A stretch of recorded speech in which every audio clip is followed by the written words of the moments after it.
మొట్టమొదటిసారిగా ఎన్టీ రామారావు గారు వచ్చిన తర్వాత చదువుకున్న వారిని రాజకీయాల్లోకి తెచ్చిన ఏకైక నాయకుడు నందమూరి తారక రామారావు గారు అని చెప్పి మీకు విజ్ఞప్తి చేస్తున్నా.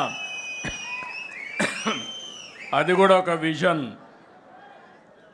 రాష్ట్రం బాగుండాలంటే యువ రక్తం రావాలి. అంతవరకు ట్రెడిషనల్గా ఉండే పాలిటీషియన్స్ పోవాలి. అదే మరిగా చదువుకున్న వ్యక్తులు రావాలని ఆ రోజు ఆలోచించిన వ్యక్తి ఎన్టీ రామారావు గారు.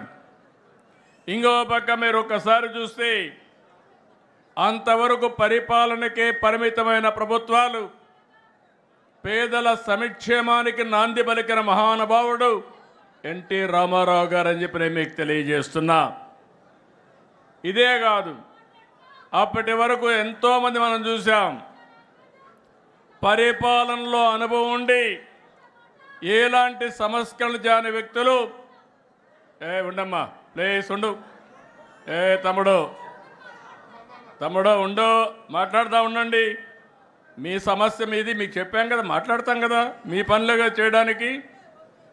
కూర్చోండి. వాళ్ళ ఆ పక్కది ఏంటి, కొంచెం కూర్చో. కూర్చో. ఈ సమస్యలు ఉన్నాయి, మాట్లాడుతూ ఉన్నాం కదా. వాళ్ళని అటు తీసుకురండి, కలుస్తాను నేను.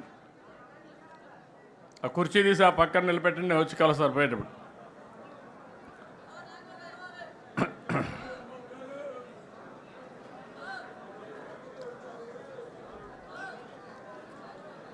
ఇన్నయ్య అడిగిరా, మరీ అత్తులుగా తయారవుతారు. సమయం సందర్భం కూడా ఆలోచించుకోవాలి వ్యక్తులు కూడా. ఈరోజు ఒక శుభ సందర్భంలో మనం రాష్ట్రం అంతా ఒక మెసేజ్ ఇవ్వాలనుకున్నప్పుడు మీరు కాగితాలు ఇచ్చారు, అన్ని కాగితాలు తీసుకున్నాం, ఆ పనే చేస్తాం, మళ్ళీ చేస్తాం. కానీ అందరూ ఈరోజు కార్యకర్తల సమావేశంలో మీరు ఒకటి గుర్తుపెట్టుకోవాల్సింది, నా దగ్గర కాగితాలు ఇస్తే పదవులు రావు, కానీ క్షేత్రస్థాయిలో పనిచేస్తేనే మీకు పదవులు వస్తాయి, గుర్తింపులు వస్తాయి. మళ్ళీ ఒకసారి చెప్తున్నా,